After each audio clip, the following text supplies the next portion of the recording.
Salam sejahtera dan selamat pagi. Kita kembali lagi dalam kelas Sejarah tahun 5. Pada pagi ini kita akan membincangkan tajuk berkenaan dengan Agama Persekutuan Malaysia. Okey, Agama Persekutuan Malaysia. Okey. Agama Persekutuan Malaysia, kita tengok tajuk ini. Negara kita Malaysia, negara yang kita sayangi, yang kita cintai, yang kita bangga menjadi rakyatnya ialah bernama negara Malaysia. Jadi, Malaysia mempunyai identiti tersendiri dengan kewujudan pelbagai agama dan kepercayaan. Walaupun agama Islam itu sebagai agama Persekutuan Malaysia, agama lain bebas untuk diamalkan. Okey, sebagai contoh, baru-baru ini kita merayakan, masyarakat Cina merayakan sambutan Tahun Baharu Cina. Sebelum itu, pada bulan 12 bulan Disember lepas, penganut agama Kristian meraihkan sambutan hari Krismas. Namun agama Islam ialah agama persekutuan yang telah termaktub dalam Perlembagaan Persekutuan. Apa ini Perlembagaan Persekutuan?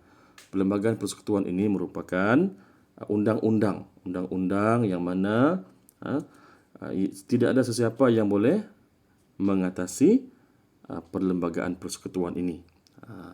Okey. Jadi kita tengok dialog Sin Yi. Saya bangga menjadi warga negara Malaysia.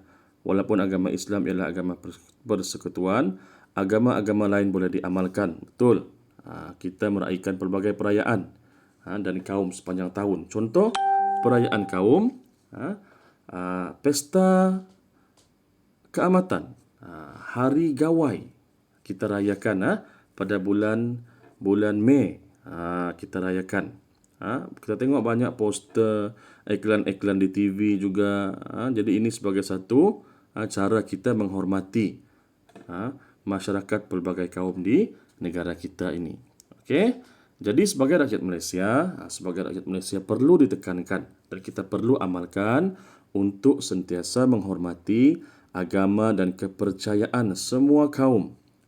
Ini penting supaya perpaduan negara kita kekal terpelihara sampai bila-bila. Faham? Okey?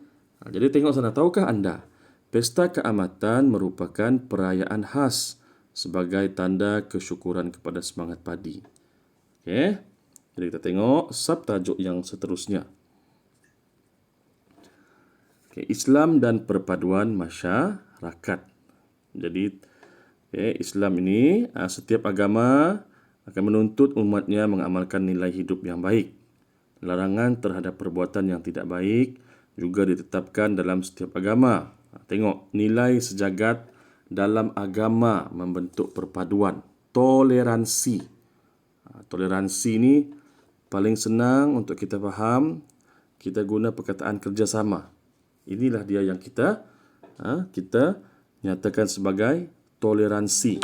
Kita bekerjasama dalam pelbagai urusan pekerjaan. Contoh di sekolah, ramai guru-guru yang terdiri dari pelbagai kaum bekerjasama untuk mendidik murid-murid dengan memberikan pengajaran yang terbaik kepada murid-murid. Yang kedua, menghormati tempat ibadat. Tengok di negara kita, di Malaysia ni. Tempat ibadat ianya menjadi tempat yang paling selamat. Sama ada gereja ke, masjid, tokong, kuil dan sebagainya. Di tempat kita di Sibu ni ada kuil, ada gereja, ada masjid, ada tokong. Yang mana tempat-tempat ini akan dikunjungi oleh penganut agama ini. Agama Islam dia pergi masjid. Penganut agama Kristian dia akan sembahyang di gereja dan begitulah sebaliknya. Okey. Seterusnya kasih sayang. Mengasihi dan mengasihani orang lain walaupun berbeza agama. Contoh rakan-rakan kita di sekolah. Ada yang terdiri dari pelbagai latar belakang agama. Tengok waktu sukan. Sama-sama kita bagi dia sokongan. Sama-sama kita sokong dia. Walaupun kita berbeza agama. Dalam kelas, kalau ada rakan-rakan kita yang sakit, rakan-rakan kita yang mengalami masalah, saya percaya murid-murid akan sama-sama membantu kerana kita mengamalkan amalan kasih sayang. Kita bantu mereka yang memerlukan. Contoh macam Abid Liu. Abid Liu tengok, dia banyak membantu orang yang terdiri dari pelbagai latar belakang agama dan kepercayaan. Uncle Kentang. Saya selalu baca tentang Uncle Kentang ni. Dia bagi bantuan kepada semua orang.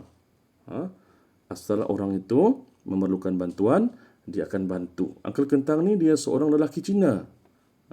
Tapi dia rajin untuk memberikan bantuan kepada orang-orang yang memerlukan.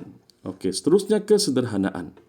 Bersederhana dari pelbagai aspek kehidupan seperti berbelanja, bercakap dan berpakaian. Ini banyak iklan ni dulu ni. Pernah ada iklan inflasi sifar dulu. Ini contoh-contoh amalan kesederhanaan lah. Okey. Dan perdamaian. Bermesyuarat untuk mendapatkan keputusan ramai. Tidak menjadi pencetus pergaduhan. Bila ada sesuatu masalah, kita duduk, kita bermesyuarah ataupun bermesyuarat, berbincang untuk mencari jalan penyelesaian. Sama-samalah cari jalan penyelesaian. Okey, barulah kita dapat mengekalkan kesejahteraan dan keamanan negara kita. Okey.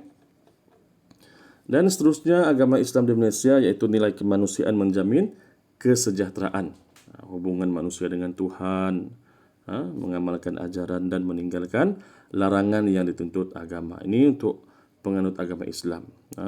Hubungan manusia dengan manusia, berbaik sangka, saling menghormati sesama manusia. Saya sudah jelaskan di sini tadi, toleransi ini. Okey. Hubungan manusia dengan alam sekitar, ini juga sangat penting bagi memelihara dan memulihara dan mengindahkan alam sekitar kita. Kalau kita tak ada hubungan dengan alam sekitar ni, ianya akan memberikan kesan kepada diri kita sendiri. Sebagai contoh, sumber air. Okay, sumber air ni dia dari alam sekitar, dari sungai.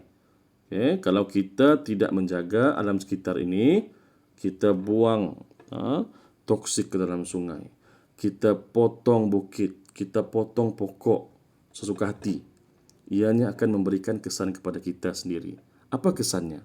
Kita akan mendapat bekalan air yang kotor. Kita akan terputus bekalan air kerana takungan air sudah tidak ada. Jadi kesannya kepada diri kita sendiri. Jadi sebagai masyarakat yang bertanggungjawab, kita hendaklah menjaga hubungan manusia dengan alam sekitar ini. Ini belum lagi tentang udara, keadaan sekeliling kita, kebersihan. Jadi kita perlu menjaga hubungan manusia dengan alam sekitar. Jadi saya rasa untuk tajuk kali ini itu saja. Jadi seterusnya adalah aktiviti kamu untuk menjawab soalan. Sekian dan terima kasih.